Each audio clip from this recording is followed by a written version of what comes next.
안녕하세요. 저는 곧 50대를 앞두고 있는 평범한 남자입니다. 어릴 때부터 이 나이가 될 때까지 살아오면서 그다지 큰 잘못을 한 것도 없고 늘 평범하게 살아왔다고 생각하는데요. 그런 저에게 남들에게는 절대로 이야기할 수 없는 딱 한 가지 커다란 비밀이 있습니다. 어느 누구에게도 말할 수 없고 심지어 아내에게까지도 비밀이지만 이제 나이도 먹었고 오래전 일이기도 해서 하나의 추억거리로 이야기해보려 합니다. 계속 저 혼자만 알고 살기에는 도저히 입이 근질근질해서 참을 수 없네요.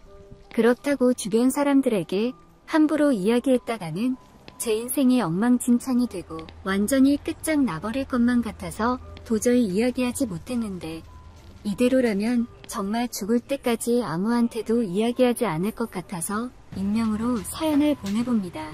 약간 충격적일 수 있는 이야기지만 거짓없이 진실만을 말씀드리도록 하겠습니다. 저는 25년 전에 결혼해서 지금까지 꾸준히 사랑을 지켜온 아름다운 아내가 있습니다.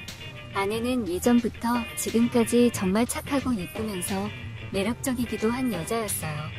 저한테는 과분할 정도의 사람이었고 무엇 하나 빠질 것 없는 사람이었죠. 연애는 물론 결혼을 해서도 부부의 금술이 너무 좋았고 주변 사람들도 모두 보기 좋은 부부라면서 칭찬도 많이 들었습니다.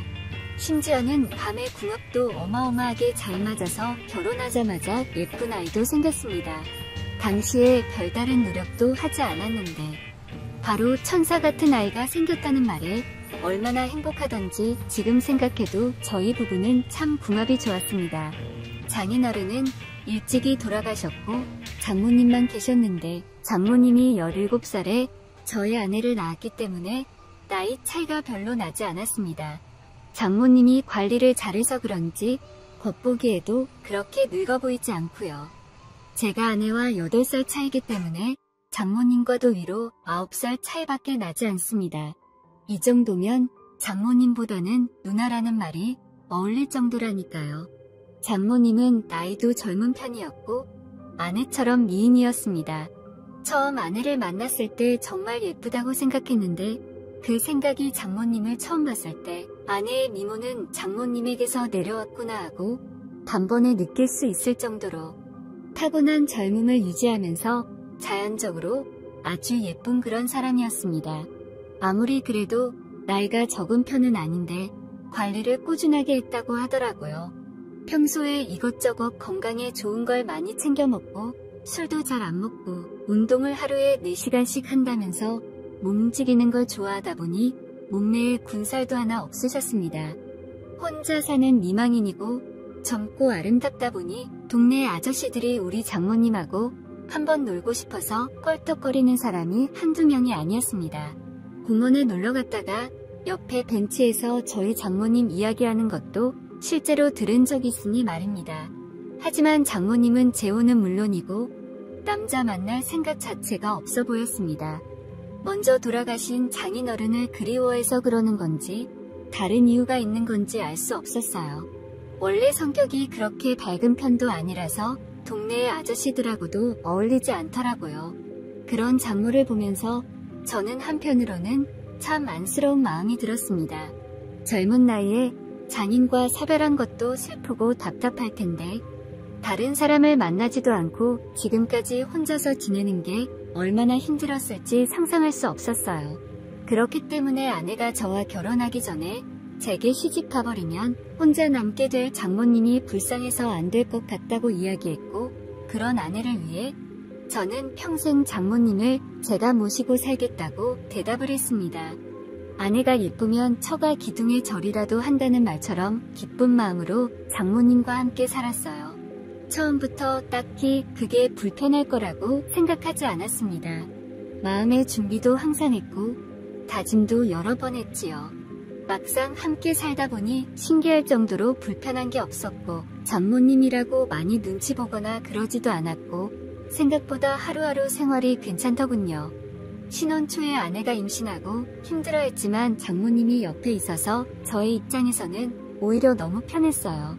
오히려 좋았습니다. 아무래도 경험자가 옆에 있으니까 아내도 심적으로 잘 의지할 수 있고 아내 혼자 끙끙 앓는 모습을 안 봐도 되니 저도 마음이 편했고요. 아이가 태어난 이후에도 장모님께서 아이를 많이 봐주신 덕분에 아내와 저는 바쁜 와중에도 나름대로 행복한 신혼생활을 즐길 여유도 있었습니다. 그러다가 우리 아이가 첫돌이 지났을 때 여름 휴가를 가게 되었어요. 아내가 바다를 보러 가고 싶다는 바람에 장모님을 모시고 온 가족이 강원도 양양으로 갔습니다. 지금에야 양양에 공항도 있고 젊은이들이 서핑도 타고 관광지가 됐는데 당시에만 해도 양양은 정말 바다 보러 가는 곳이었거든요. 관광지라고 말하기도 애매했습니다. 그래도 그때는 바다 하나는 끝내줘서 거기로 여름 휴가를 가게 됐습니다. 저는 평소에 운전을 오래 하면 너무 몸이 피곤한 스타일이라 도착하자마자 숙소에서 잠이 들어버렸고 저를 뺀 나머지 3사람은 바다로 놀러 나갔어요. 낮잠을 한참 자고 일어났는데 너무 더워서 일어났어요. 에어컨을 강하게 틀고 화장실도 갔다가 목이 말라서 물 한 잔 마시기 위해 주방 쪽으로 갔습니다. 어차피 다른 사람들은 전부 바닷가에 놀러 갔기 때문에 저는 우통을 다 벗은 상태였어요. 비몽사몽하며 물을 마시려고 주방으로 걸어갔는데 제 아내가 냉장고를 정리하고 있는지 쪼그려 앉아서 숙소 냉장고를 뒤적거리고 있었습니다. 평소 제 아내가 즐겨 입었던 티셔츠와 치마였기 때문에 저는 아무런 의심 없이 제 아내라고 생각하고 뒤에서 끌어안았어요. 아내가 몸매가 정말 예쁜데 그 중에서도 뒤태가 가장 예술이었습니다. 조용히 다가가서 짓궂은 스킨십을 하다 보니 뭔가 느낌이 평소와는 다르더라고요. 아내인 줄 알았던 그 사람도 깜짝 놀라 뒤를 돌아봤는데 바로 제 장모님이었습니다. 장모님이 아내의 옷을 입고 있어서 제가 완전 착각을 했던 것이었어요. 자다 일어나서 비몽사몽한 상태였고 제가 안경도 안 쓰고 있었기 때문에 더 몰라봤습니다. 저도 놀라고 장모님도 놀라서 바로 방으로 뛰어들어가 옷을 제대로 입고 안경을 쓰고 나왔습니다. 정신이 번쩍 들고 나니 장모님께 너무 죄송해서 미안하다고 사과를 드렸어요. 장모님께서는 괜찮다고 하시면서 젊은 사람이 그럴 수도 있다고 웃으셨는데 뭔가 그때부터 분위기가 어색하고 아무런 말도 없었습니다. 한참 서로 눈치만 보고 어색한 와중이었는데 제가 뭔가를 쓴 건지 그날따라 평소보다 장모가 매력적으로 보이더라고요. 물론 제 아내가 젊고 예뻤지만 아내와 똑 닮은 외모의 장모는 성숙한 매력이 물씬 풍겼어요. 저는 스스로 이러면 안 된다고 몇 번이나 다짐했지만 너무 젊고 혈기왕성한 제가 장모님의 매력을 외면하기는 힘들었어요. 한참을 고민하다가 아까 못 마신 물을 마신다는 핑계로 주방으로 들어갔는데 장모님도 우리 사이에 흐르는 미묘한 분위기를 눈치채고 있었습니다. 저의 눈치를 슬금슬금 보고 있는 게 느껴지더라고요. 하지만 전혀 피하거나 도망갈 생각이 없어 보였고 혹시나 하는 마음에 장모님께 살짝 터치도 해봤는데 여유있게 저를 받아주셨어요.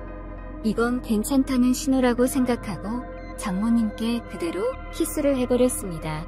기다렸다는 듯이 장모님도 저를 받아주었고 우리 둘은 주방에서 서서 끌어안고 키스를 했어요. 마치 전혀 예고 없이 전쟁을 치르는 군인들처럼 당황스럽지만 그것을 충분히 받아들이는 자세였습니다. 정신없지만 뜨겁게 할 건 다 했습니다. 그리고 마치 미래의 제 아내와 키스하는 듯한 기분이 들더라고요.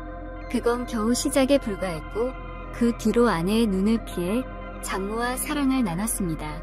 정확하게 이야기하면 제가 사랑하는 사람은 오직 아내뿐이었고 장모님에게 느낀 감정은 호기심과 더 많은 자극뿐이었어요. 제 아내와 비슷하지만 또 한편으로는 제 아내와 다른 그런 게 있습니다. 아주 짜릿하고 묘한 감정이었습니다. 하지만 같은 집에 사는 사람끼리 불꽃이 튀기 시작하자 멈출 수가 없었습니다. 강원도 휴양지에서 시작된 우리들의 분류는 그 뒤로도 거의 5년 가까이 이어졌고 제 아내가 둘째를 낳고 저도 나이가 들어 슬슬 체력이 떨어질 때쯤이 돼서야 간신히 우리 둘 다 정신을 차릴 수 있었어요. 저와 장모는 더 이상 이렇게 살다가는 가정이 파탄나고 말 거라는 걸 직감적으로 느낄 수 있었고, 너무 늦지 않게 서로 간의 감정을 정리하기로 했습니다. 아내에게는 미안하지만 그때도 지금도 전혀 눈치 못 채고 있어요. 장모는 신기하게도 아내와 닮은 구석이 너무 많았습니다. 외모는 물론이고 목소리도 비슷하고 말투도 비슷하고 심지어 사랑을 나눌 때 내는 소리도 비슷합니다. 사소한 버릇 하나하나 똑 닮았기 때문에 눈을 감고 있으면 누가 누군지 구별하기 힘들 정도였어요. 그래서 더 이런 관계에 거부감이 생기지 않았고, 다른 여자도 아닌 바로 제 장모였기 때문에 죄책감 없이 즐길 수 있었습니다. 하지만 뭔가 묘한 이상한 기분은 계속 들었습니다. 지금은 마지막으로 장모와 사랑을 나눈 지 10년도 더 시간이 지나버렸고, 제 장모님은 몇 년 전 지병을 앓다가 먼저 돌아가셨습니다. 장모님이 돌아가시는 그 순간까지 아내에게는 철저하게 비밀을 지켰어요. 우리 아내가 그때의 장모보다도 나이가 조금 더 많아졌습니다. 요즘도 아내와 저는 왕성하게 사랑을 하고 있고, 아내와 키스를 하고 사랑을 나눌 때면 돌아가신 장모와 똑 닮았다는 생각을 지울 수 없습니다. 아내를 보면서 장모님을 그리워하는 제 자신이 우습게 보일 수도 있지만, 이런 기분이 들 수 있다는 것을 이해해 주셨으면 좋겠습니다. 그리고 제 죄책감 때문인지 가끔은 장모가 제 꿈에 나올 때가 있습니다. 평생 아내를 속였다는 마음에 미안하기도 하지만 외로워하는 장모님을 행복하게 만들어줄 수 있어서 한편으로는 남자로서 뿌듯하고 기분이 좋기도 합니다.